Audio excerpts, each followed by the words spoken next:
Please subscribe to our channel on Apple Podcasts, Immigrantly, Uninterrupted. You can subscribe for as little as $34.99 for the entire year or $3.99 a month. And yes, you will get ad-free episodes. But honestly, this isn't really about skipping ads. It's about supporting independent media and conversations that don't always have a neat little box to live in. The kind of conversations where we talk about life, identity, culture, dating, relationships, all the messy, but real stuff. So think of it like this. If you've ever listened to an episode of Lovely while you're on a walk, you're in the car, or maybe even after a bad date thinking, okay, wow, I really needed to hear that. This is how you help keep those conversations going. So if Lovely has ever made you feel seen, challenged your thinking, or expanded the narrative around all those things, subscribing is one way you can support the show. If you enjoy the conversations we're having, subscribe to Immigrantly Uninterrupted and help us keep building this on our terms. And once you do, send me a message on Instagram. I'd love to know.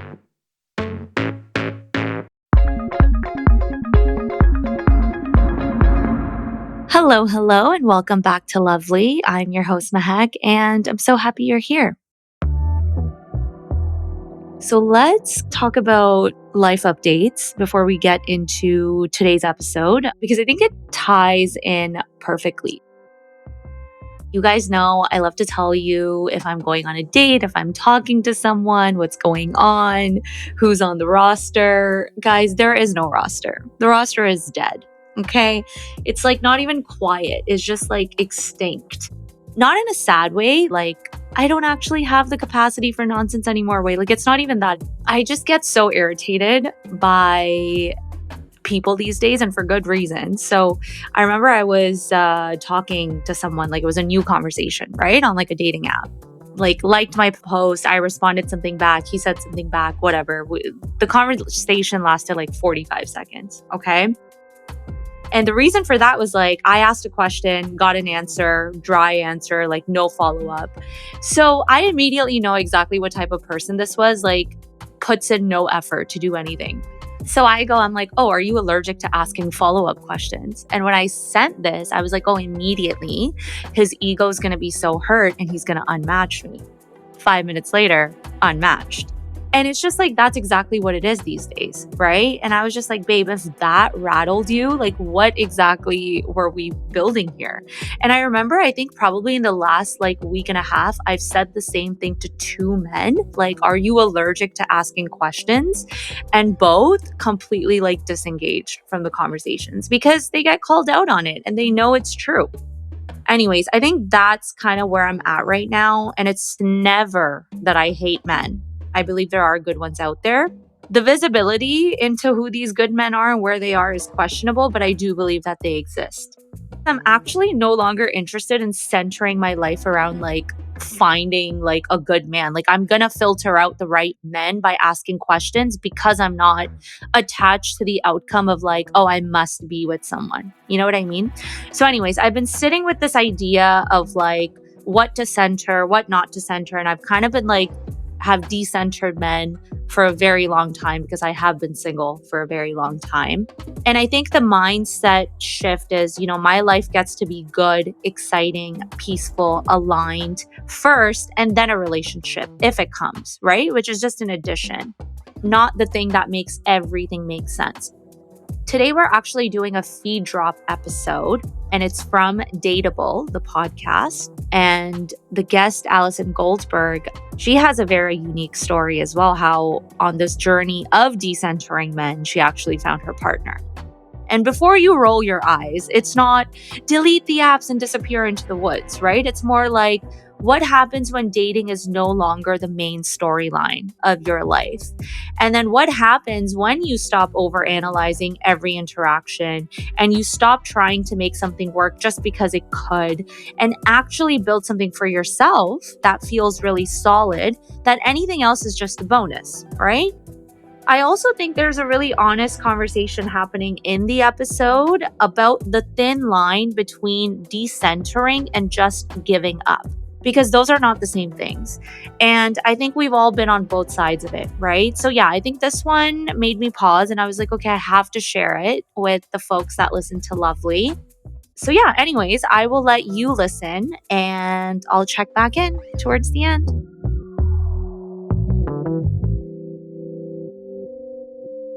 Hi, I'm Yue And I'm Julie Kraftchick. We're active daters turned dating insiders. Here to dive into everything modern dating and relationships. Welcome to Dateable.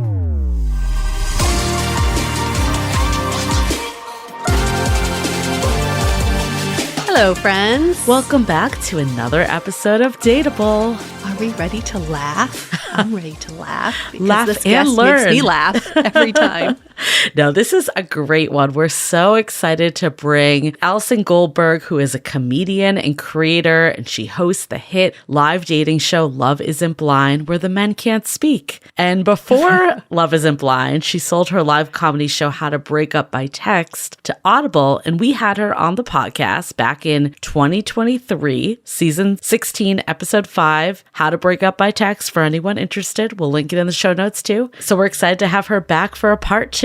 I'm sure you've all wondered, what would inspire someone to have a live dating show called Love Isn't Blind where the men can't speak? Well, it was inspired by the fact that she had a slew of really bad dates where she couldn't get a word in because people wouldn't shut up on these dates. She was so burnt out by dating that she said, I'm going to turn this around and make it a rule on my show that people can only speak when they are told to speak, but also like the men cannot speak. And really, the burnout actually led us to this discussion because she was feeling very burnt out in that script that many of us play of like, why can't I find anyone? Why aren't these dates turning into more? And she realized that she really wanted to just decenter men and dating even and go live a life, like live her beautiful life. She didn't want dating to just take over her whole entire world. Yes. But there is a line between decentering, but while remaining open to meeting people and having new connections versus just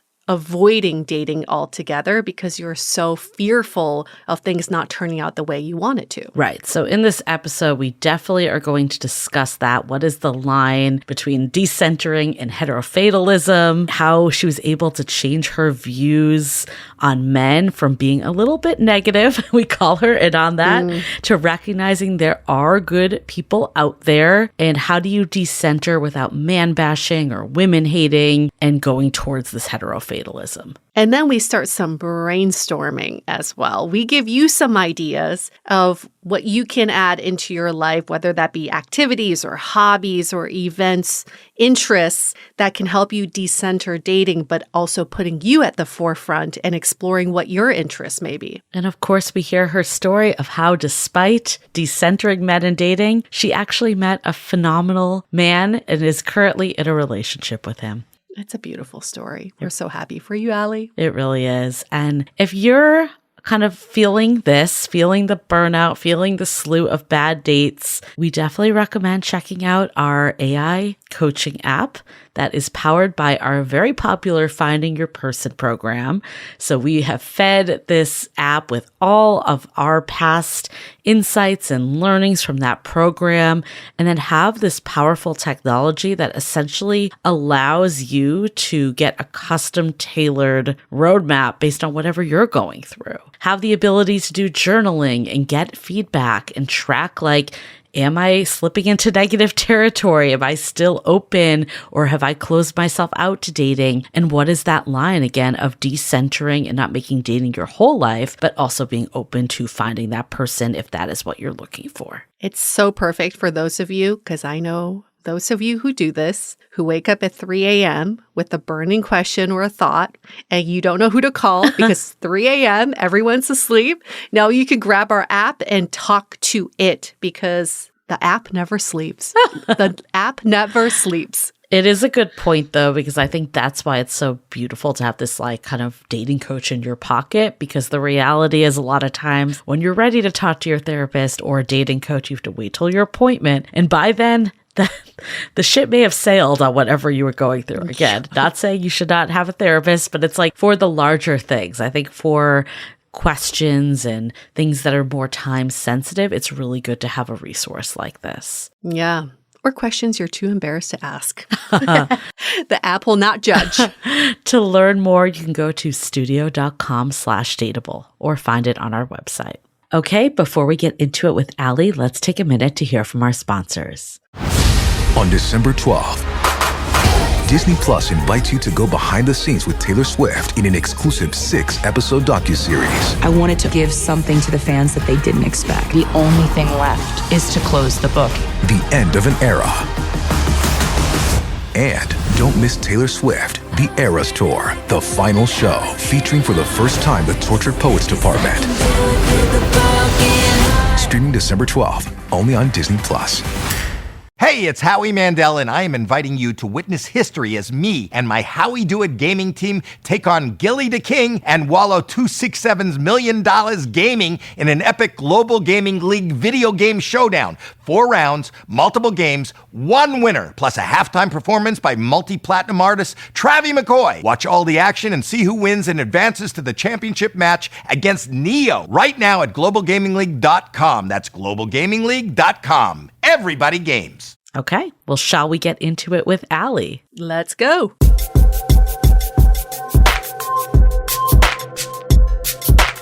Hello, Allison Goldberg. It's so nice to have you back, who is a return guest, but also like a friend.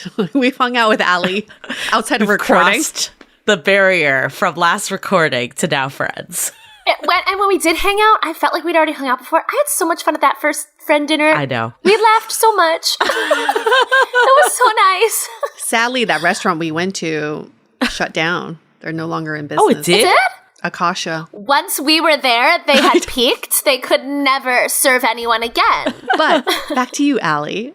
What we find so fascinating about you is that you have a dating show, a live dating show, yet you've really decentered dating for a long time. Like, since we've known you, it wasn't about dating. And now you've met someone and you're currently dating someone. So we're going to talk about that whole transition. It's a journey. Let's go back a few years in the time that we've known you, when you were decentering dating. Why was that? Yeah. What was happening in your life? Like, what instigated that? So actually, it happened about 5 years ago. So it was before I met you. And yeah, you're right. Like, I work in the dating space, and it is something that I actually feel a little hypocritical about, because I'm like, oh, I actually think it's like totally fine to not have a boyfriend, but I like run a dating show.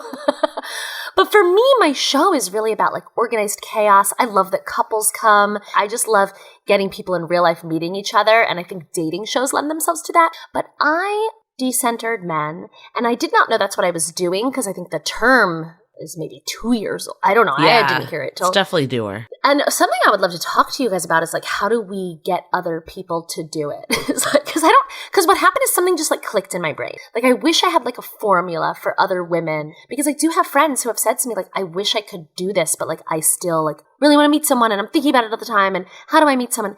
But for me, I mean, the story's going to start negative, but I do think it gets positive. But like, I had just been on too many bad dates. Like, to me, suddenly dating was the definition of insanity. I was like doing the same thing over and over again and expecting different results. Like, this is crazy. And it was just so many bad dates. And I realized like, I never regret performing. I never regret rock climbing. I never regret hanging out with my ladies or my guy friends. I have amazing guy friends. I never regret hanging out with my friends. I always have a good time. I would go on these dates and I'm like, I should have been doing one of those other things. You know what I mean? Like, this was not a good use of my life. Like, when I think back on like the number of online dates I went on, like, it was not a good use of life. Like, we are on, so cliche, but we are on a spinning rock for however many weeks. It was a bad use of my time. And so that realization just sort of like clicked for me. But it wasn't like I wouldn't date, right? Like, I was just like, this is not what my life's about. Like, if I met someone in real life and he asked me out and he seemed cool, like, I went, and I believe that I went with an open mind, but I was no longer focusing any part of my life around dating. And something that I know we're going to get into, but that I'm so excited or interested by, is like this line between decentering men and heterofatalism. I don't think I entered heterofatalism. I wasn't like, you know, all men are terrible and I'll never find someone. And actually, one of the very positive shifts that I'm sure we'll get into as well is like, running a dating show actually made me way more positive about men. It was like a very sort of funny, happy accident that all my friends made fun of me for. So like, I decentered men, and then I grew to really like them. But this switch in my brain, I actually really wish upon other women, because it doesn't mean that you're not dating, but it's no longer sad. It no longer like all consuming. matters in a really positive way, though. So I want to go into it because you said that like, and I think this is very relatable to a lot of people. Like this doesn't feel like a good use of my time. Like I was talking to a good friend of mine the other day and she said something very similar. It's like, I would go on a date and I'd think about the opportunity cost of like the work I could be doing. Oh my God, I could be doing other things. I could be reading a book. I could be masturbating. I could be doing anything. Yeah. But then on the flip side, it's like, if you do want to meet someone and share a life with someone, dating, at least the way it's been, has been the means to the ends to get there.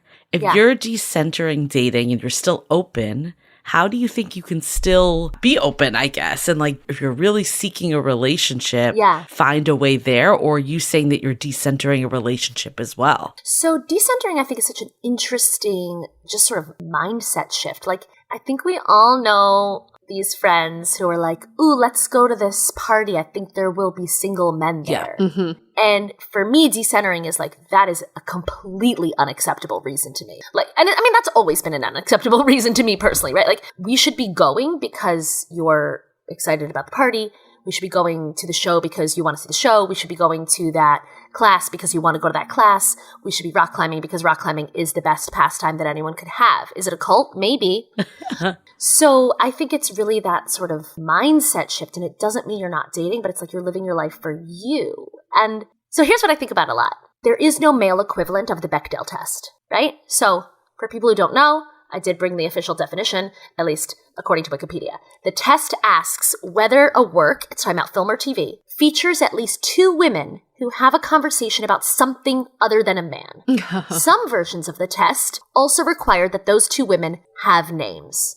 Okay, that's the Bechdel test. So there is no male equivalent. So I actually think decentering men should not be seen as something negative towards men. Men decentered women a long time ago. They never centered women, right? And that's great. Men have always been told to meet someone, but that like you should be doing all these other things. Like there is no Bechdel test for men. There's no test that like, does the work feature at least two men who have a conversation about something other than women? Like that doesn't exist, right? So I do think it's like this really fascinating, just like evolution of feminism, right? Like people forget how new feminism is. Like we just got rights kind of yesterday. You couldn't have a credit card a couple decades ago. And like, I know that's too recent. So I think it's like, what does it look like if you can apply the Bechdel test to your brain space, right? How much of your brain in the day is not thinking about where am I going to meet someone? How am I going to date? You know what I mean? Like, but that doesn't mean that you can't be out in the world meeting people and then going on dates. Since we only met you after you started decentering men, I don't actually know the Allie before. Were you actually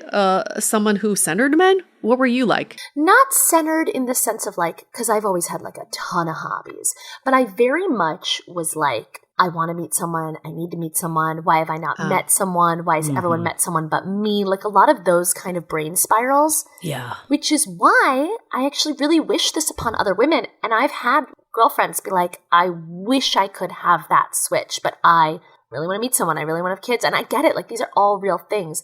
So I do wish, and I don't know if you ladies can help, if we can brainstorm, but I do wish there was some kind of formula, because I don't think it means you're not going to meet someone. And I mean, I don't want to speak too soon, but I am currently in the best relationship I've ever been in. Although I will say 5 years after decentering. Like, I hate when people are like, that's when it happens. When you stop looking. Right. And it's like, no, I stopped looking literally years ago. You know what I mean?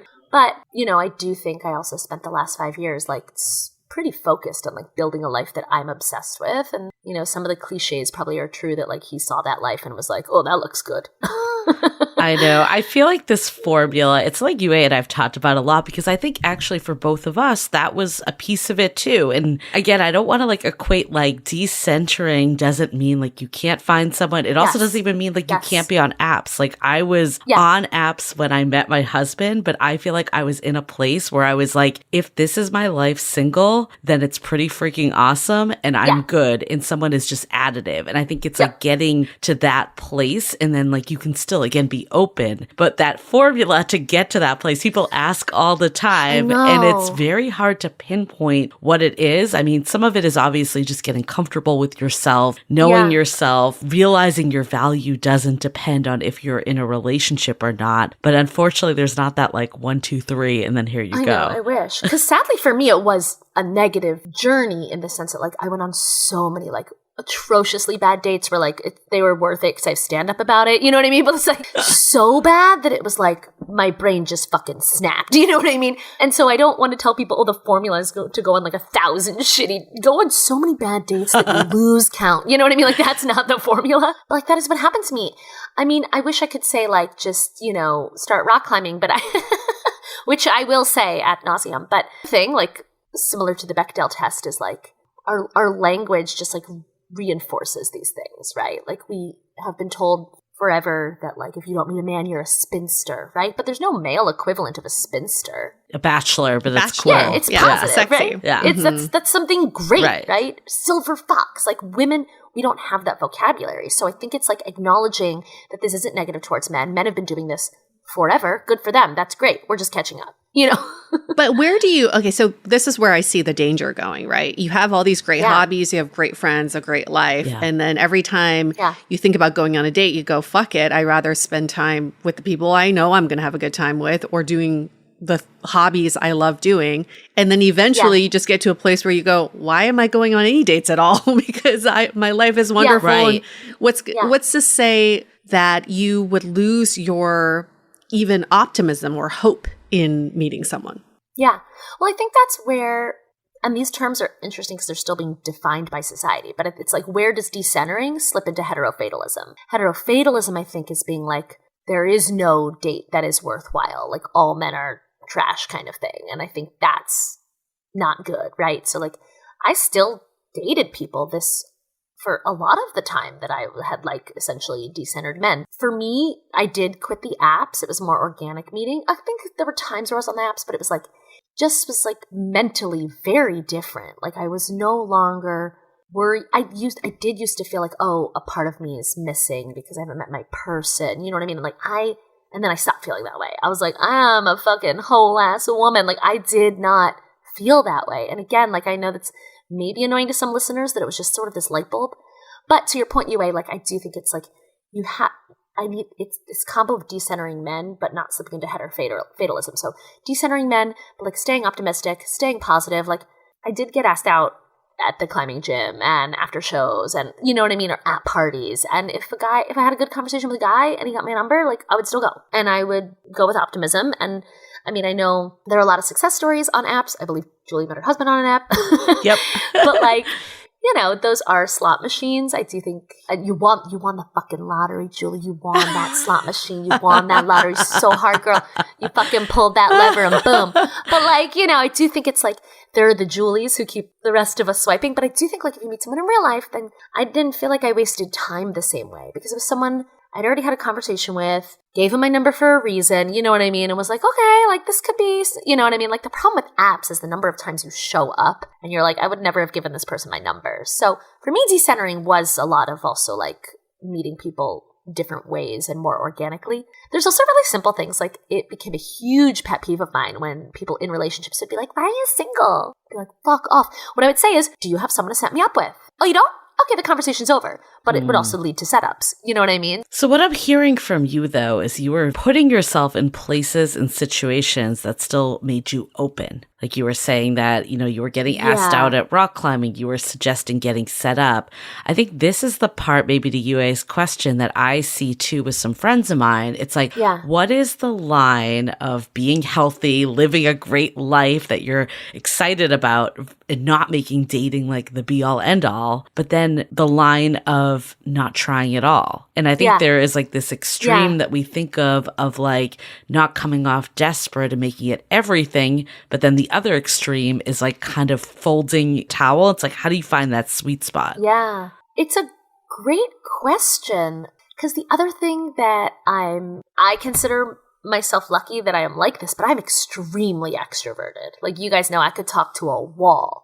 Like, your listeners can tell as well. I'm glad you're both here, but so for me, like, yeah, I'm one of those people where like I pack my schedule. I have social events every night. I just had like a very nice, healthy conversation with my boyfriend about how like he can't do that. And I'm like, that's fine. Like, you don't have to come to some of these things. Like, you can stay. First time hearing you use that word. Sorry. I just said, I was shocked. Actually, what's funny is like, I'm just getting used to it. Like, I also feel like, what am I, like 19? Like, am I a teenager? And also like, and to be clear to your listeners, I was single, like situationships, like nothing worked for like 11 years. So if you're hearing this and you're like, oh, she decentered men and then it worked, like I went through the shit. Like, I went through the shit. You know what I mean? This didn't just like happen overnight, right? So it can happen to you. But yeah, so I haven't used the word boyfriend in so long, it like feels silly.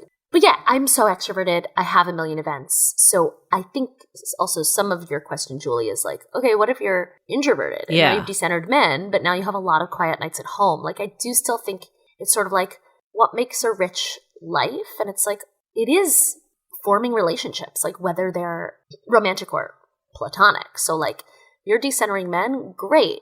Are you still going out X number? Like, if you delete the apps and you used to reserve 1 or 2 nights a week to the apps, you still need to go out those nights and like find things and hobbies and friends to do those things with. Like, I think platonic relationships are just as important, if not more important, right? And like, I'm at a point where it's like, I'm watching divorces. It's like, who's going to be there for you at the other side? Your friends that you've always had. Like, friends are incredibly important. I think they can be incredibly rich. During all those years that I was single, I had incredible friends and I still do. So it's like, you absolutely still need to be putting yourself out there, even if it's not explicitly for dating. But that's what, that's where you'll meet people, is out in the world. Leave your house. I'm curious your take, Yue, because I have some thoughts on my experience, but I know like you kind of also, when you were back being single, you didn't necessarily dive into going out every night, but dove into like tennis and a passion. What's your take? Yeah, I kind of felt the same thing. Remember, we were talking about like, you can be single and not actively looking. Like, you can be open to meeting people, but maybe not like actively looking or searching. And that was the mode I was in after my last breakup. It was like, I'm single. I'm going to live my life to the fullest. I'm open to new connections, but I'm also not like actively seeking that out, because my goal was to live this rich life like you were talking about, Allie. And it was kind of liberating to be like, I'm not. Anywhere I go, it's not driven by the possibility of meeting someone. It was actually driven by me and what I wanted to do. And I don't think I ever really lived my life in that way. It was really refreshing for me. I think for me, what was interesting was I was actively on apps, like going out, but it was mindset that really shifted. I think I identify a lot with what you were saying, Allie, of like, why me? Why am I the only one that can't meet anyone? And like having a lot of brain space in those like spirals. And I think getting rid of that, again, just like probably the years of doing this podcast and self-work and all of that, and being able to be like, my life is pretty freaking awesome as it is, and someone is only just the cherry on top. That was like a huge shift for me. And I think like limiting it too, like I was very conscious of not being tied to the app, even if I was on the app. Like, I was like, I'm going to go on once a week on Sunday nights and I'm not checking it the rest of the time. I'm living my life. And I will be out every Friday with my friends. That is like sacred time that I will not schedule a date. And I think I never had that much like conviction and boundaries, like not even like boundaries to another person because they didn't even know. But it was almost like more like self-inflicted of just like, okay, this is one piece of my life. I'm going to still date, but it's not going to like occupy every thought and every moment of my life. We should actually re-air that time in your life, Julie, because I still feel like you redefined what dating could be like. Like, to me, you were on the apps and you were going on dates. It was like just a part of your life, like a slice of your life, not your entire life. And even though you were really active in dating, I never felt like you had centered dating during that time. So we should re-air some of those episodes if people want to know like how that transition works. I'm like, that would be interesting because it's like hard when you're living it, right? Like you can't necessarily pinpoint it, but it was this period of like rejection didn't sting as much anymore because it was more of, again, just like a journey I was on opposed to like finding this person that would complete me. Let's hold that thought because we have a quick message from our sponsors. This podcast is sponsored by BetterHelp. In March, we celebrate International Women's Day. So take a minute to reflect on your life if you identify as woman, how much you're doing and carrying. If you're anything like me, it's always juggling a million things and carrying a lot of invisible load. I recently was feeling a bit overwhelmed, so I turned to BetterHelp. With over 30,000 therapists, BetterHelp is the world's largest online therapy platform, having served over 6 million people globally. And the best part is that you get matched with the right therapist for you based on your needs and preferences. All I had to do was fill out a short questionnaire sharing what I was going through, and then you'll get matched with a therapist in as little as 24 hours. Typically, they get the match right the first time, but if you need to make a switch, they can easily do that for you and rematch you with another therapist. Your emotional well-being matters. Find support and feel lighter in therapy. Sign up and get 10% off at BetterHelp.com. That's BetterHelp.com. These days, I'm all about quality over quantity, especially in my closet. If it's not well made and versatile, it's just not worth it to me. That's honestly why I love Quince. The fabrics feel elevated, the cuts are thoughtful, and the pricing actually makes sense. My entire wardrobe at this point is pretty much Quince. Their cotton V-neck tee is my go-to, whether it's a nice day on its own or for any layering. It just feels so luxe and comfortable and was a fraction of the price of anywhere else I looked. And that's because Quince works directly with safe, ethical factories and cuts out the middlemen. You're not paying for brand markup or fancy retail stores, just quality clothing. Right now, go to quince.com/dateable for free shipping and 365-day returns. That's a full year to wear it and love it, and you will. Now available in Canada too. Don't keep settling for clothes that don't last. Go to quince.com/dateable for free shipping and 365-day returns. Quince.com/dateable. Okay, so sorry, I started taking notes. I should have pen and paper. But I know, it's like, what is she I writing down I'm so texting fast? guys now. Yeah. She's texting her I boyfriend. wish I'd brought a notebook. He's downstairs, guys. I don't need to do that. Okay. So, no, but I love some of what you said because I've been thinking, like, how can we give, like, really concrete takeaways? I love what Julie said about, like, there were nights that were sacred with friends, like, where you didn't schedule a date. I think that's a great example where it's, like, you're prioritizing just a little differently. It doesn't mean you're not going on a date, but, like, your Friday night with friends, it doesn't get rescheduled because it's the only night he's free. Right. That's not what happens anymore. So I think that's great. I mean, I actually think people should not, like, the number of my friends who give a Friday or Saturday to, like, a first or second internet date. So no. Don't do it. Right? Like, decenter, do not do that. Like, I also really loved what you said, Yue, about, like, this isn't the way you said it, but the way I heard it is, like, essentially, like, getting a little selfish, but in a good way. Like, what do you like to do? What do you want? So I think it's, like, encouraging, and I know you have a lot of male listeners, and this is really quite female focused in some ways, but like decentering and getting selfish with, like, okay, what are my interests? What am I going to go take a class? Like, and again, I don't want to sound like we're blaming men. I think a lot of this is, I mean, the patriarchy hurts men and women, but a lot of this, for better or worse, is how women are raised, and it is media. Like, all media when we were growing up was like, the prize is that you find a man. That is the prize, right? Like, we're not the generation who grew up on Frozen where, like, her true love is her sister, right? Like, the prize was always men. So we do have to do a bit of, like, deprogramming, so to speak. I also loved what you said, Yue, about making a really rich life. And it made me think, you know how I was saying, like, there's spinsters, that's a woman, and a man is like a bachelor or silver fox. We, like, have to make rich witch happen. Like, we have to work on... You know what I mean? Like, because you don't have to be financially rich, but you have to be like a rich witch. You know what I'm saying? I don't know. We need something with, like, a ring. Like, because I was also thinking, like, a gray bae, but, like, bae could be like gray men or bae women. does not we need a workshop. It doesn't. I'm just saying, like, we're workshopping, like, to your listeners, if you have other names, like, what is the positive spinster? Because I mean, the best we have is, like, cougar, but that's still, like, has, like, a negative connotation. It's, like, specifically age gaps. Like, we need, like, the silver foxy lady. So I'm just putting that out there. So Allie, I think this would surprise you, but, like, I do agree with you that the messaging to women has been different. Like, you need to find a man to be complete. But we've noticed from our listeners that are men that decentering dating is very much applicable too. Yeah. And I think it's coming from a different place. Like, it's coming from this self-esteem, like, I don't get enough matches. I don't get enough people interested in me. Maybe I've never had a real relationship and I'm carrying that wound. I think there's a lot of men that can probably very much identify with a big piece of this conversation. And I've met them through Love Isn't Blind as well. Because look, like, meeting someone is, you know, again, human relationships, whether it's dating or not, like, human relationships is like a very fundamental need. Yeah. So, of course, I'm sure there's so many men that feel that way as well. I tend to harp on the cultural conditioning of women, but it absolutely applies to men as well. I hope, because they're listening, so I hope this is applicable to them in a way.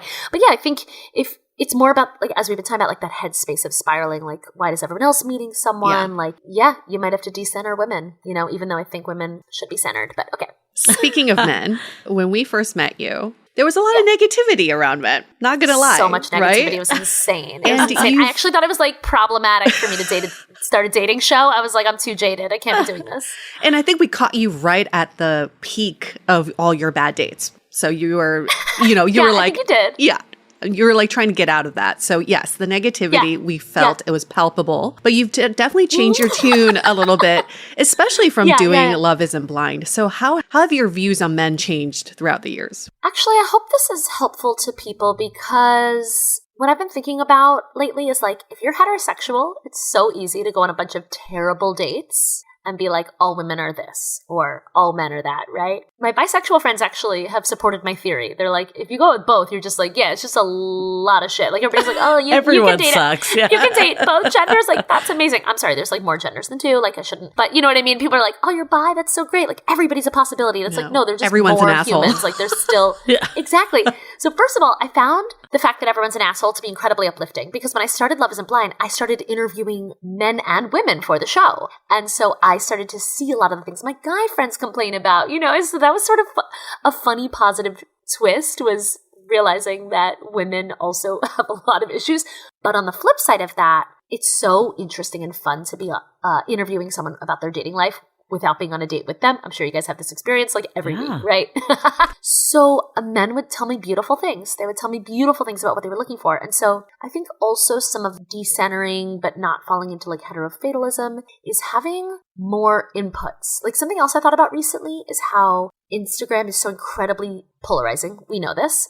But it's so easy for your algorithm to quickly become man-hating. Oh, yeah. And probably woman-hating. Like, and Reddit is wild. Like, these subreddits where there's all men complaining about women and all women complaining about men. Like, what does it look like to, and I did this at one point, to really specifically go and work on changing your algorithm. Like, go and following people so that your algorithm will kind of learn it a little differently, so you're getting more positive content about men. I also did that just about aging. Like, I started following all these like fabulous older ladies, right? So like, how do you really be careful about like what you're bombarded with? I think that's so important, because I mean, we've seen this. We'll talk to someone and within a couple minutes we're like, I think you need to take a break on dating, because if you're just in this negative spiral where every guy is the worst, or we'll speak for men too that are dating in a hetero way, just dating is the worst, or women are the worst. Whatever you're thinking that is extreme like that and polarizing, it's not a good space to be dating from. So I think there's like, first of all, like that is maybe the signal that it's time to decenter if you're getting this, like these feelings. And then seeking out, I love the advice of changing your algorithm. I mean, we've seen this from doing this podcast of just like things that we always thought pre-podcast that just women felt and experienced, how men actually feel the same way. And whenever these like articles come out, like my take personally is like, yeah, there are a lot of shitty men. No one's denying that there are shitty men out there, but also there are good men out there. So you can make a choice. Like, do you focus on all the shitty ones and give all your attention to that? Or do you just say like, cool, you've shown me who you are, peace out, I'm gonna go find someone good? Like, what's your take on like a lot of the articles? And you know, I mean, the Vogue article that came out, there's so many articles of just like that are negative. The Vogue article was so interesting because it's like incendiary and like very clickbaity, but then like lower down in the article it talks about, it gets into like the more feminist position of like what does it mean to really decenter men. But to your point, like another thing people really need to be careful of with these articles and stuff is like that I think the algorithm will quickly lead you to all men are terrible, don't date, you're amazing, get it girl. But the male algorithm is actually scarier, because that'll send you down like the incel hole. Like that one actually can get really fast. I have a burner Instagram account as a male, and the shit I get Oh my God. It's scary. That is so fascinating. Oh, yes. It's like everything that you would, as a woman, you would never see. And you'd be shocked to see this stuff. I think this is one of the biggest challenges, though, in dating is that both parties, if you're hetero and trying to date someone of the opposite sex and gender, like this is what's getting in people's way of just like this negativity, because it starts at the articles, it starts at the algorithm, but when that becomes like your like belief system and headspace, it's a really dangerous place to be dating from. Okay, I'm glad that we're getting to some actual takeaways, though. I'm taking notes because the algorithm is so key. Like, I think because the internet, social media specifically, is designed to validate and enrage. It will show you your confirmation bias and it will escalate it. That is what it's designed to do. So, yeah, for listeners, like, I think really start at the algorithm. Like, yeah, you love that video because it's so relatable about dating women, but like maybe that's not a good idea for you to watch. And like, what does it look like to go follow some other accounts and like retrain it, you know? But I'm really trying to retrain my algorithm to be like almost exclusively climbing. And I just like watch a lot of climbing videos now. But I actually love how quickly the algorithm pegged me in that it started giving me like comedy climbing dating. Like it was a guy who was like it recently popped up for me where it's a guy and he's like, the caption is when every hold reminds you of her, and it's just like him at the climbing gym, like putting his hands on all these like vaginal looking holds. Oh my God. You know what I mean? And I'm like, oh my God, the algorithm has pegged me so incredibly that it took my 3 favorite things and combined them into one video. Like, this is insane.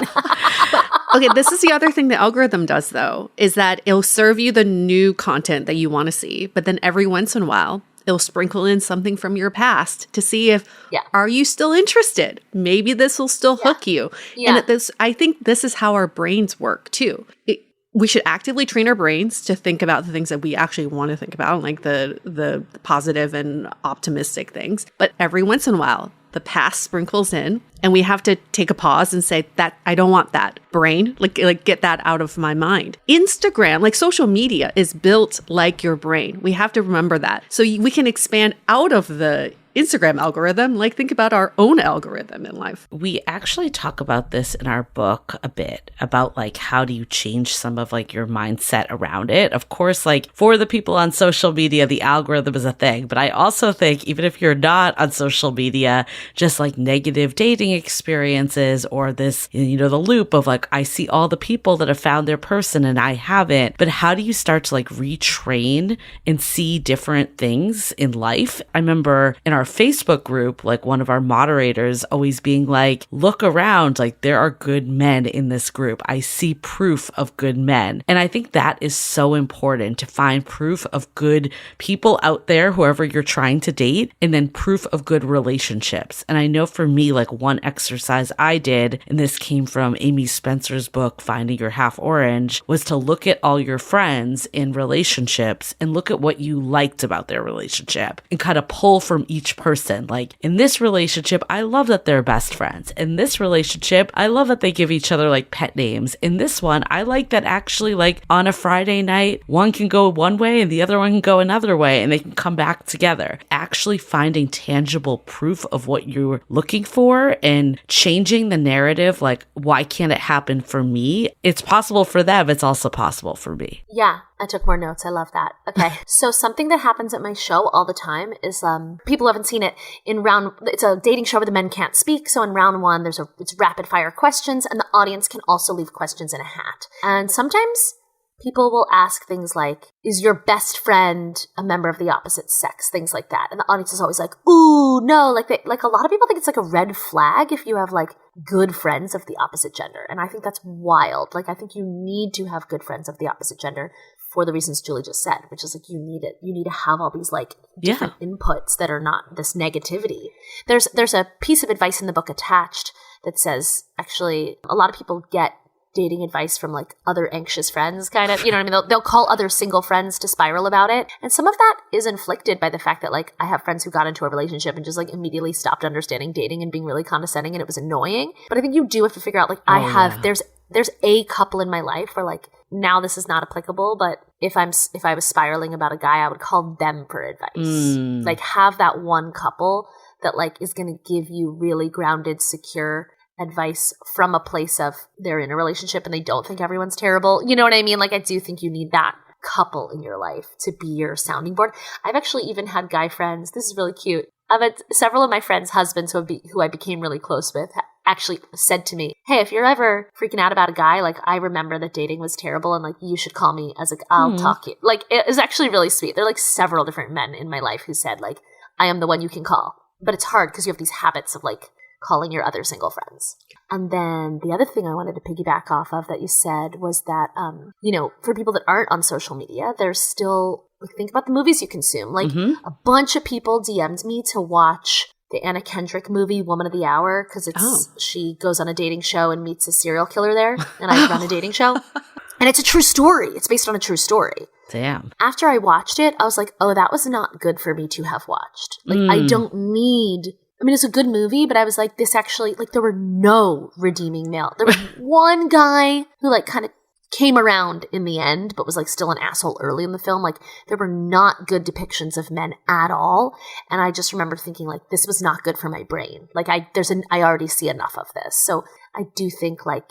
even if it's not the algorithms, there are ways to think about like the content that you're consuming. And like, is it, but on the flip side as well, right? Because there's also so much about how like relationships are over romanticized to give people unrealistic expectations. So it's like, again, decenter dating. You just watch Stranger Things. Like, I don't know, just you watch like, they have dating in there too. But you know what I'm saying? Like maybe you don't watch anything about dating at all. I guess the $1 million question though, with all of this though, is still like, how do you tell if the decentering is coming from a place of empowerment versus a place of fear? Because I think sometimes it's easy to bury yourself in other parts of life or kind of succumb to like, okay, this is the one area that I can go on all these dates and put in all this effort and it still doesn't work out. Right. I'm just not going to try. Like, how do we make that distinction? Because I wouldn't want people not to date and put themselves out there because fear is getting in the way. I would want people to do it because they already have a full life and are kind of buying into some of the stuff we're talking about.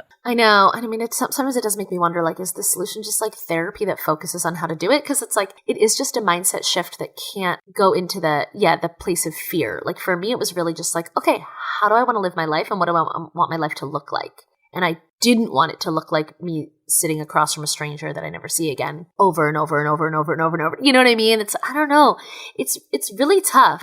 I think the fear is if you really stop going out or you start saying no when people ask you out or no to setups. Like, I've actually seen this in a guy friend. Like, he claims he really wants to meet someone and people are always offering him setups and he's saying no. And I'm like, well, what is that? What is that? Right? So I was still open to it. I had this like beautiful mindset shift, but I was still open to it. I think it's like decentering, but still having a say yes mentality for improv terms, like a yes and. That's a good one. I feel like when I decentered men, something when you're asking like fear versus curiosity, negativity, like I actually found that I wasn't looking for red flags the same way. So I think that was an interesting shift as well, because it's like a lot of friends to this day, they go on a date and it's like, I have to meet someone and it has to be the right person and I'm running out of time. So they're actually on the hunt for red flags. Yeah. If that makes sense. Yes. But like when I decentered men and it wasn't the be all end all, I was like, all right, let's just hang out with this dude, see what happens. Like, I don't care. You know what I mean? But back to this, like, fear. Maybe it's fear, but maybe it's just running away. How did you find your interests and your hobbies that were driven by your authentic interests versus running away or wanting to keep a busy schedule so that you wouldn't have time to date, which is what a lot of people do. Like, their excuses, well, I don't even have time to date. And for me, for many, many years, travel was that for me. It was like running away. I'm not even physically here, so I can't date, but I didn't enjoy all the time that I was away. Okay, this is really interesting because I do feel like we could kind of create a checklist for people. Like, how much are you in one city? What does your media look like? What is your media consumption? Do you have secure male friendships? Do you have guys you can ask for advice? Or if you're a man, do you have secure female friendships? And do you have women you can ask for honest advice? Like, are you spiraling? Like I'm an insomniac and I did cognitive behavioral therapy for insomnia. And in that program, there's a lot of like asking about like your thought patterns. So like, are you bitching about the opposite gender? How often are you doing, you know what I mean? So I do think there could be this really interesting checklist to sort of identify, is it fear or is it empowerment, right? Like, are you saying yes? Are you going out X number of nights per week, whatever that X is that works for you, whether it's 2 or if you're me, it's 18. But you know what I mean? Like, are you doing these things? And then to answer your question, Yue, like, I do feel so grateful for climbing. Like I joke about it, but I'm so grateful because I did not expect to like it. I basically had a guy friend who was a little bitch and wouldn't leave me alone about it. It was like, Goldberg, you got to come climbing with me. And I was like, I'm not going climbing with you. Like, I'm a theater kid. I sing musicals all over my house. Like, you know this. Like, there's no way I'm going to enjoy. I've never enjoyed a sport in my entire life. Leave me alone. And he was so annoying about it that now I joke he changed my life because I went. And at first I was just like, oh, a workout that I don't hate. That's cool. I've never, because I'd been to Barry's boot camp and all this stuff and fucking hated every minute of it. And I was like, okay, a workout I don't hate. Then like something in my brain clicked, similar to the decentering, where I was like, oh, I love this. Like I feel very meditative when I'm on the wall. Like it's, and I'm not, I also like my Jewish anxiety. I can't do team sports. Like I miss a ball. I have to apologize to everyone on the field. You know what I mean? But like you're only against yourself when you're climbing. So, but I love every time Yue, whenever you post a tennis thing, like I fucking hate tennis, but I love when you post your tennis stuff. Cause for me, it's like Yue's rock climbing. And I'm like, yeah, girl, get it. You know? Yeah, it's the same. You and I feel the same obsession. Yeah. I mean, maybe Yue, I want to turn it to you because you were saying like for years travel was the escape, or you basically used hobbies to escape. But I did notice a shift with you the last time around that it was more to like find yourself. What do you think that shift is? I used to travel to get away, to run away from people, like to run away from my situation. And now I travel for tennis or I travel for an experience. It's like very intentional. And I feel that way with tennis in general too. It's like, I'm not playing tennis so that I can fill up my calendar and I can't talk to anybody. It's like, I truly want to drive my day with tennis at the forefront. And then everything else can like fill in the other spots too, right? Because it brings me so much joy. Why would I deny myself of that? Yeah. And now it's reached a point where it's like Pavlovian in some way. Like if I don't climb, like I don't feel well, you know, but I do think that, again, that there is an interesting checklist where it's like, are there other things? Okay. So if you are one of those people, and again, no shade, used to be there of like, why haven't I met someone? Everyone else has met someone. When you're not thinking about that, what is the list of things you are thinking about? And is there a tennis in there, you know? And if there's not a tennis in there, how do you go? You got to go find a tennis. Like you have to go literally, you have to go out and you have to try things. Like try every single workout in the book, try every single art class. Like what is that? What is your tennis? Like you have to go find it because it's like, it is sort of like, all right, if you're going to remove all those like negative dating spirals, what are you going to replace it with? Like replace it with something you love. So, but yeah, it's also not easy. I don't think it's an easy thing. Like I feel so grateful that these changes happened for me. And I wish that I could like just push a button for all my friends and be like, yeah. I think it does get harder too as people are in different life stages. I'm seeing this with some friends that like if all your friends are married and having kids and they're in a different stage and you feel left behind. And I think that's actually why doing stuff like whatever your tennis, rock climbing, it doesn't even have to be a sport. Like for me, it would probably be like painting or like something like it does not have to be active. So I just want to like put that out there for people. But I think like anywhere that you can be social is like the extra benefit of it too. Like yes, with rock climbing, for instance, you're competing with yourself, but other people are there. Yes. You're not just like doing it in your gym. It's too packed. I actually shouldn't encourage other people to start. But I think it's like the difference of doing a like painting. I'll take that example. Doing it in your apartment by yourself versus going to a paint class. Yes. Right? There's like little tweaks. And I think like, yeah, if you're in a place where you feel like all your friends are in a different spot and it's really hard and lonely, it's not to say that you need to get rid of those friends. Absolutely keep those friends, but fill your life with other stuff so your dependency isn't just on people that are in a different place of life. Yeah. Because I think that can make it like amplify some of the stuff too. I love what you said about paint night. There's a cafe near me that has like a community paint night. But also I've started hosting, oh my God, Yue, you have to come because you're in LA. I've started hosting Crafternoon once a month and people just come over with anything they're working on. You know, so it's like. I love that. Yeah, just like, but to your point, Julie, yeah, like I think part of this checklist that I'm imagining we develop immediately after this podcast is like, yeah, getting out there and doing the thing, but also is the thing social. Yes. You know? The other thing I was thinking about is there's a book called No One Tells You This by Glynis McNichol. I think that's the name. And it's about like a woman who turns 40 and she's not married and she doesn't have kids. But it's this very empowering book of like, oh, I didn't think I'd be here. But wait, this could be exciting because I get to write the script. Like these stories haven't been told yet. What does it look like to tell them? So I think it's also like reading books like that, but like, what are those things that will make you feel empowered about the fact that like Julie, I guess where that thought came from is when you were just mentioning about feeling you're left behind. Yeah. I love your idea of looking at the good couples, but I actually think something that helped me was looking at the horrible couples. And I know that sounds really bad.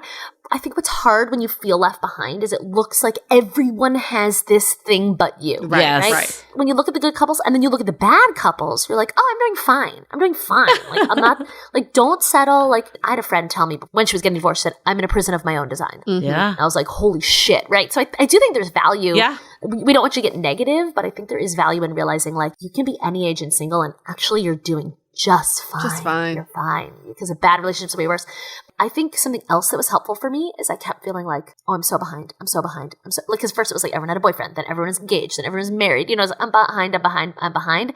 But then suddenly I was like, oh, I'm on a different path. Yeah. And that was really That's fun like a to slight realize. reframe. Yeah. And it's I like, was what I'm do you on get a different to do? fucking Yeah. road. I'm in uncharted territory. Let's see what's behind this tree. You know what I mean? Like, Yeah. And it became fun. Well, It became fun. I think that is the shift, though, to curiosity instead of like this dwelling on like, why isn't it working out? I want to dive into this even more, but before we do, let's take a quick break to hear from our partners. Watching our loved ones age is one of life's toughest transitions. It can be stressful to take care of a loved one, and I've had many friends been really overwhelmed trying to balance work, their children, and the rest of life at the same time. If you don't know where to start, Care.com is here to help you breathe again. You can browse background-checked in-home caregivers or explore local senior living communities. At Care.com, you'll find specialized support for everything from meal prep to support for loved ones with dementia, backed by real reviews from families just like yours. And Care.com has safety and hiring tools so you can hire with confidence, or you can even get a senior care advisor plan and talk to a master's level social worker to build a personalized care plan for you. We're partnering with Care.com because it really is an easier way to find help. For a limited time, go to Care.com and use the code Dateable for 20% off your initial Care.com subscription or a senior care advisor plan. That's Dateable, all one word. With Care.com, start your senior care journey with confidence. Predator Badlands, now streaming on Hulu and Hulu on Disney+. Here, you're not the predator. You're the prey. Prey. Prey. Prey. Prey. Prey. Prey. Prey. Critics are saying it's epic, stunning, and breathtaking. Many have come here. None have survived. Predator Badlands, now streaming on Hulu and Hulu on Disney+, rated PG-13. So here's a question for both of you, and I have some thoughts as well. But like, okay, we're talking about filling your life with hobbies and things you like to do. And like you were saying, everything revolves around tennis, for instance. What happens when you're in a relationship? Because you can't really decenter a relationship fully. Yeah. I mean, you can, I guess, but maybe there'll be a fallout of that. Yeah. I think that, like, at least in my opinion, it does have to kind of be the center to a lot of it, especially once you're married and in a really serious state. What's your take, and how do you plan on keeping your stuff going? And I'm not advocating that like you give up your whole identity. I'm definitely not saying that. Right. But it's Right. just a reality is How do you that then like bring that back? Yeah, like they have to Yeah. be a center. Yeah. Well, do have to make time, but like in my current relationship, we've had some really interesting talks that I didn't know you could have with a straight man, where he's like, well, okay, so we're medium distance. He lives in San Diego. I'm in LA. So when things really started getting serious, they got really serious immediately, because it was basically like, it doesn't make sense to go there for like dinner, right? So pretty quickly it was like, we're spending 5 nights together and he's living with me, right? And so he not me, he sat me down that first weekend that we were together and he was like, hey, I've basically moved into your space. That can be a lot. Let's have a check-in. How are you feeling? How are you doing? He's also, he was like, I want you to go see your girls. I want you to leave me behind. Like, you need to have, like, I don't want you to feel like you have to take care of me. Like, I'll be fine. I'll absolutely occupy myself. Like, don't worry at all. And so he gave me that space. So I think there's also like, if you're in a healthy relationship, because I just like also like as like a neurotic Jewish woman, like if someone's in my space, I feel like I need a host all the time. And he was like, you don't need to host me. I'm here too long for that. Like, you know, my girls wanted to go to Pilates. He was like, go to Pilates. You know what I mean? He's like, I'm good. And so there's this interesting like making space for him, but him also giving me permission to still like go do my own thing. And so I've never met a man like this. We pretty immediately were like, let's have weekly check-ins. And so like that's huge for like how do you balance these things? Because I didn't even realize, and again, I credit him entirely, but I didn't even realize how much like I do like little things that I think maybe like, oh, it's not big enough to like have a discussion, you know, but like by having a weekly check-in. Because the problem, I think, is that often a lot of people let cracks become, you know, rivers and gorges. So it's like, how do you just like maintain all those little things? And he was like, you're gonna resent me if you're not doing your own life and you're not getting your errands done. And he's like, I don't want you to associate me being here with any level of stress. Like I want you to associate it with like, and he said things like no guy's ever said to me, like, but to Julie's point that you said earlier, he has literally said things like, this needs to be additive. And that was also like going back to decentering men. Like I felt like my life was great and whole and was missing nothing. And he was very aware of that. He knows that I don't need him in like a really great way. And so he's like, this needs to be additive. Like even this morning, he knew I had this podcast. I was getting ready for it. Brought me a matcha latte. You know what I mean? Like he's always looking, and so I try to do the same for him, but he's always looking at like, what are little things where my life can be easier? He knows I need caffeine before this podcast. Although arguably the listeners like, she had too much caffeine. Please don't bring her a matcha latte. What else was in that matcha latte? I think you bring up a good point, and this is at least how I view it too. It's like you need to center yourself while in a relationship, but also center the relationship. And I think where I think about it is like, it's not conscious that I'm like, oh, I'm making this room for my partner. It's because I want to also. Like I want them around because I enjoy their company. I enjoy them being there. But then they're also giving the space, and I'm doing the same for the person to be themselves. And like my partner, for instance, like he really likes having a night that he just like does his own thing. Yeah. And like we are in the same apartment, but we're in separate rooms. And we do that every Monday. Yeah. It's like, now it's a thing. I love that. There's different times, and like I go out with friends a lot. So it's not like I'm losing myself in this relationship, but I would still say he's like at the forefront of this relationship, not because it's like an obligation, but it's because it's like I genuinely want to. And I think like when you find the right person, that it's easier to center you'll want them. to, and that part becomes easy. Yeah, it's almost harder. Like what's interesting for me about being in a relationship is how much I almost like identify as a single person, because I've been single for so long. I have a huge group of single friends. Like I identify as a single person. And so it's like, then it's like a mind shift back. But like, if you really are into someone and it's good, like you're going to want to do that so easily. And I've been that girl so many times where like a girl gets a boyfriend and then I don't hear from her. And I'm like, what the fuck? So like I do not want to be that person. So I'm like making a conscious effort to like make sure I'm still, I mean, the bigger thing for me is not him. It's the fact that I travel every weekend for work. Like that's the thing. But yeah, so I host Crafternoons. So I know I'm going to see all my girls then. Like I have my rock climbing buddies and I have to climb. But I guess I'm actually answering the opposite of your question, which is like centering him. But Julie, I love that point about like you guys having Monday nights separately, right? We've had talks where he knows I'm really extroverted. He likes to have some downtime. Yeah. And so I also said like, look, I said, I know this will be crazy because I'll have to like essentially put it in my calendar, not to block over it, but like we could have days where like I will not make plans. You know what I mean? Right. Like we can do that where it's just like we wake up, because he likes to just wake up and like decide what's happening that day, which is like I'm booked out. Every chunk is booked. So, but yeah, like I am having to compromise. But it doesn't feel like compromise because this is someone where it actually feels equal. Like I actually worry that like he does more for me than I do for him, which is like not usually the experience. Yeah, that's like sign of a healthy relationship. I was going to say, I think about how does everything feed into each other versus taking away from each other. So when I think about like my tennis obsession, it feeds into my relationship to a certain point. Like I really enjoy playing tennis with him. I also enjoy seeing him after a tennis session because I'm like all pumped up, right? That's feeding into the relationship. When it starts to sacrifice a relationship is if I'm like booked out every night this week for tennis and I can't see him. That's not good. That's not feeding into the relationship. So I think about the same thing with travel too. There is a certain healthy amount of travel for me where I get to miss him and that feeds into our relationship. But then there's also unhealthy travel where I'm always away and I don't see him. So that's always the conversation we have to have. Like, is this serving our relationship or is this taking away? I like that. Like the relationship is an entity on its own. Yeah. Yeah. And he has his climbing, like he's obsessed with jujitsu. And so like I went and tried jujitsu, you know what I mean? Like he's tried climbing. Like, so I think there's different ways that like coming together, but I think that part's easier. It's almost like, how do you maintain that identity that you built and love while you're decentering. So yeah, you've already started talking about your journey. How did this transformation happen, going from decentering to now being in a relationship? I mean, this one's still new. Like and it's new enough that like with every passing week, I feel less paranoid, but I'm a little bit like, oh, what if I say it publicly and then it falls apart? You know what I mean? Yeah. But it has been the best relationship I've ever been in. And he met my parents this past weekend, like yesterday.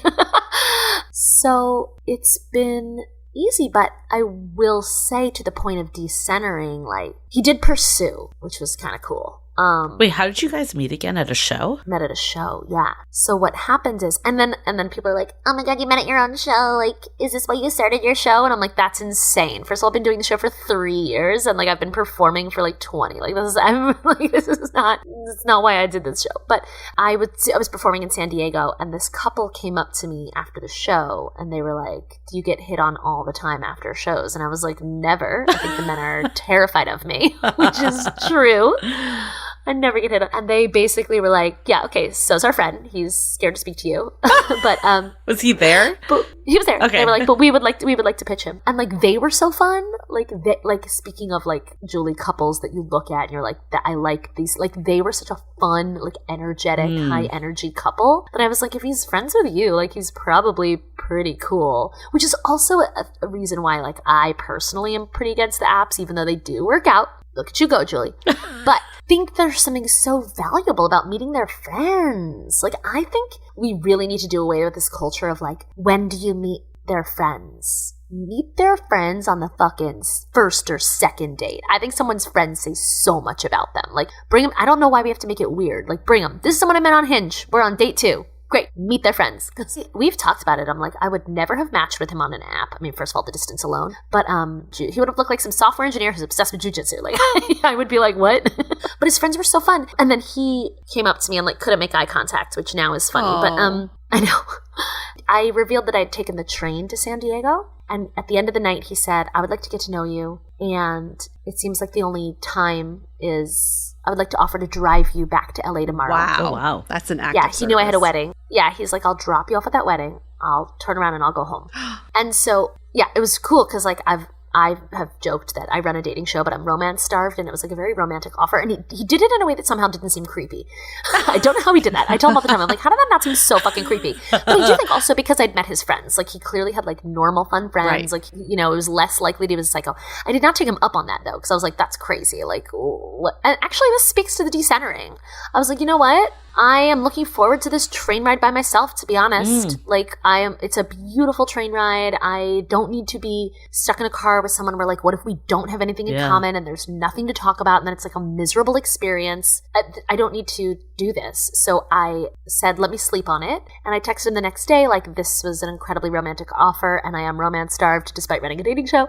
You know, I don't want to be late for this wedding, but, like, if we're in the same city another time, like, let me know. Yeah, although it's interesting because there's a lot of factors. Like, I found out, I texted that couple that I had met as well and said, hey, I turned down the ride, but like, it was great to meet you guys, like super down to hang some other time. They kept encouraging him. They were like, it's not a rejection. It's not a rejection. Like, and the wife, her name's Kira, she looked up my show schedule and she told my now boyfriend, she was like, you are going to be in San Francisco the weekend she has a San Francisco show. We're all going. And they like all bought tickets. Yeah. So but again, friends. they were not creepy. They are really good friends. And like, we took them out for dinner last week. And like, we told them that we will be Now paying they're your homage friends quarterly. too. Yeah. Wow. They're my friends too now. And we told them we will be quarterly payments. Yeah, so that's also why, like, there's something that does sadden me about how, you know, people say it takes a village, but like dating has like, we've erased the village kind of thing. Like, I really think couples need to set up their friends. Like, I talk about it a lot at my show. I'm like, if you're wearing a red wristband, you have a mission, you got to be a good wing person tonight. Like, we do need to change the culture. So then we hung out in San Francisco and I met more of his friends and they were really cool. We hung out till 6 a.m, didn't even touch. We're just hanging out all night, hanging out with his friends. I don't hang out till 6. I was like, what am I doing?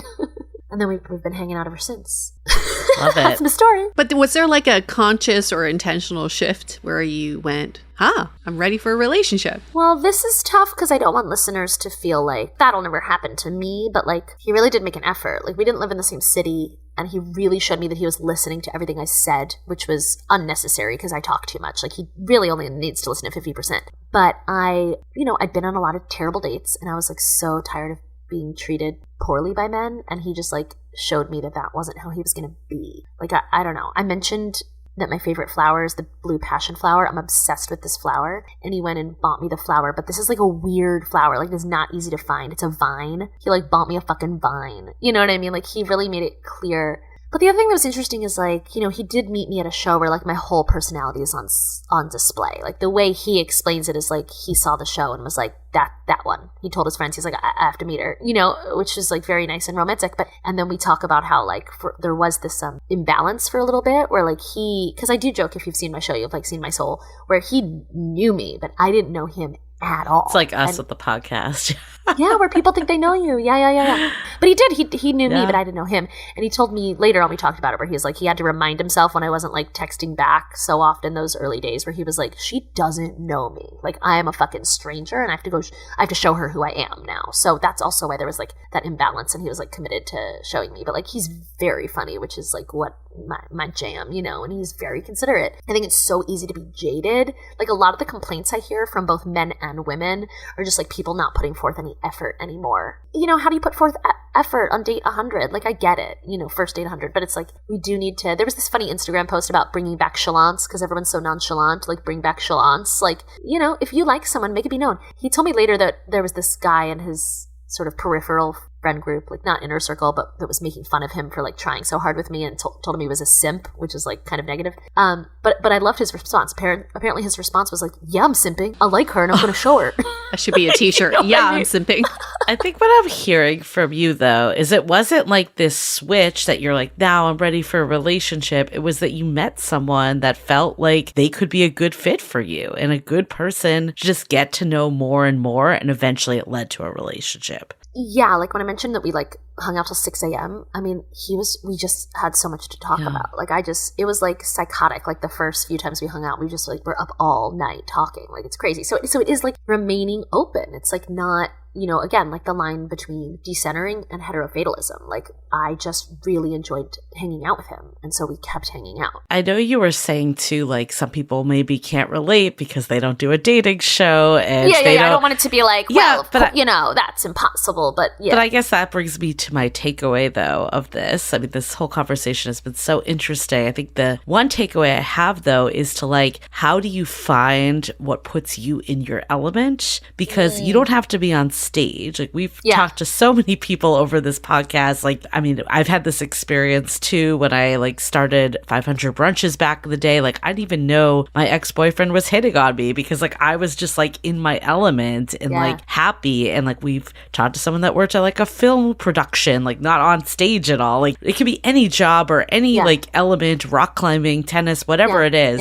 that just you feel like the best version of yourself. Like, that's what naturally brings that attraction to someone. So I don't think that it does have to limit if you're on stage. Like, it's again, it's back to what we were saying of like, how do you center your life around what makes you alive, whether you're going to meet someone or not, because that puts you just, I don't want to make it seem like that's the goal of like doing this stuff, but it does like bring your best self to it. Yeah, that's the catch-22, is doing it because you really want to. But yeah, and I mean, also, just to remind listeners, I had done nearly 100 shows before I met him. So it's not like I had this, you know, oh, of course you met because you were on stage. It's like, I did so many of these before. And very occasionally other people would ask me out after shows, very occasionally. And occasionally I'd go and it wasn't a match. So, you know, this guy happens to be a match.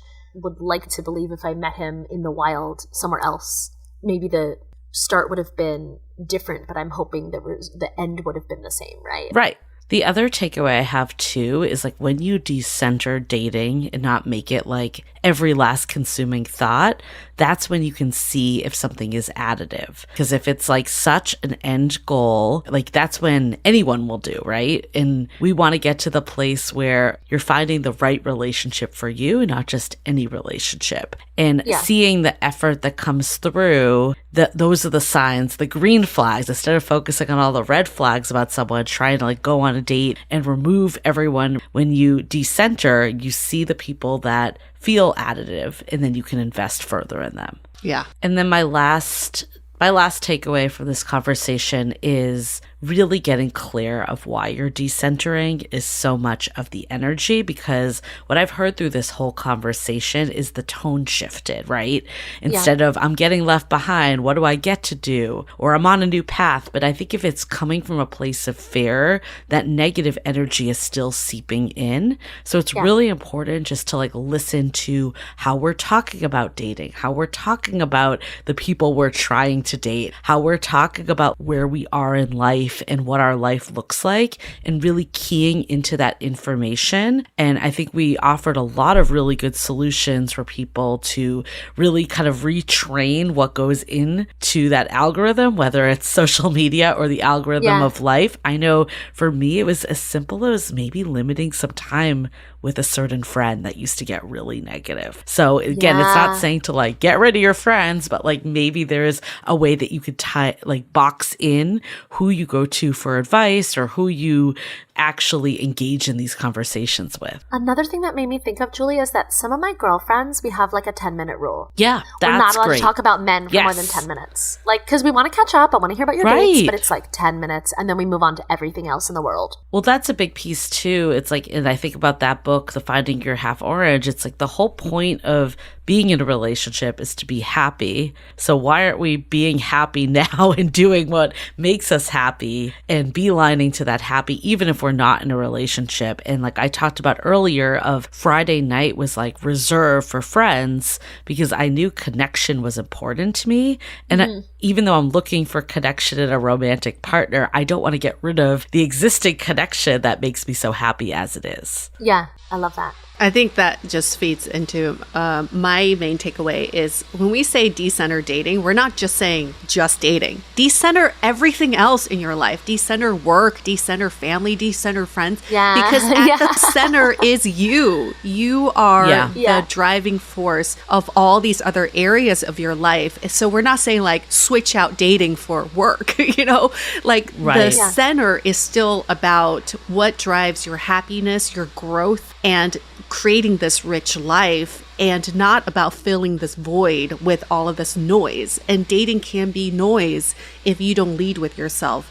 And ultimately, we know what the downfall is when we decenter ourselves in our lives, it builds resentment. Because then we start saying, oh, we're the victim, we're the people pleaser, we're the one who's always there for other people, we're the one that's always, we have bad luck in dating. We have bad luck at work. We have bad luck with money. Like, you become the victim mentality. And guess who's responsible for that? You are, because you forgot to center yourself. So ultimately, I just want to be explicit with that point. Yeah. We're not just saying decenter dating. Decenter everything else and just put yourself in the middle. It's a balanced life too. When it's off balance, that's when you stop decentering yourself. Yes. Yeah. Awesome. Well, this was such a great conversation. You heard it here. Be selfish. Be selfish. Yes. Self-centered. Yeah. We should do a whole other episode, though, because I feel like there is a line, too, because I think people are getting so selfish that they're not making time for other people. I actually really agree That's with like that. another whole conversation, though. Yeah. So, again, balance. It's all in balance. Awesome. Well, thank you so much. If you can tell people where they can find you, and I know you've shows all the time coming up, but like, where can people go for tickets? And Yue and I both have been to a couple of Allie's shows and they are phenomenal. So we highly, highly recommend going when she's in a city near you. So much fun. Or traveling. Thank you so much. Thank you. So loveisn'tblind.com has all of my upcoming show dates that are on sale at any time. So loveisn'tblind.com. And then on social media, I'm at Allie_Goldie across platforms. That's ALLI_GOLDI. And there are so many good clips from the show. And also people can use the code Dateable for discounts, right? Yes, they can. Yeah. So make sure to do that. Might as well. Fantastic. Thanks for being back on our show, Allie. It's always nice to see you virtually and Thank you in for person. having me. And keep us updated. We're going to get the update off record. Okay. Great. Yeah. Okay, on that note, we're going to wrap up this episode. Stay Dateable!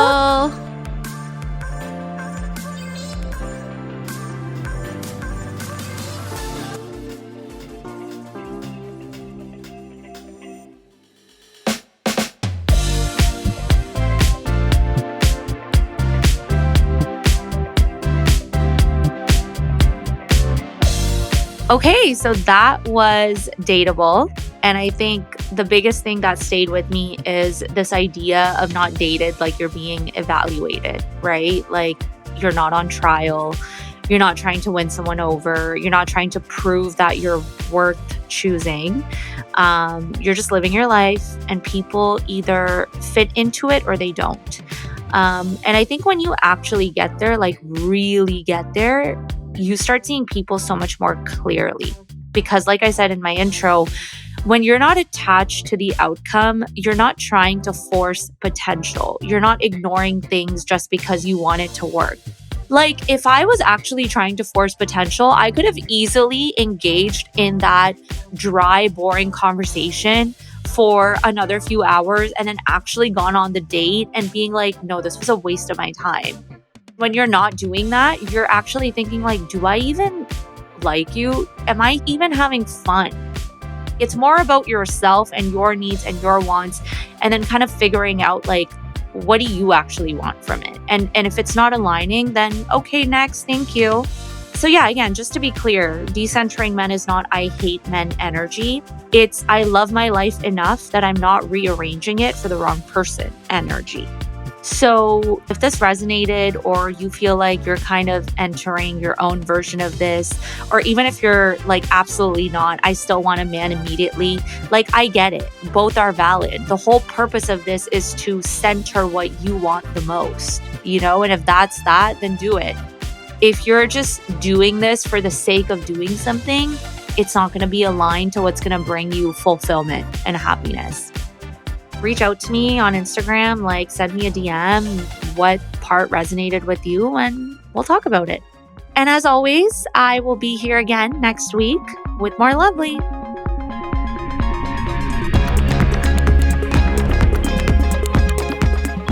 Lovely is an Immigrantly media production. This episode was produced by Sadia Khan and Shay Yu, written by me, Mahek. Music, sound design, and editing by Lou Raskin. Other music is by Epidemic Sound. Tune in every Friday for more Lovely.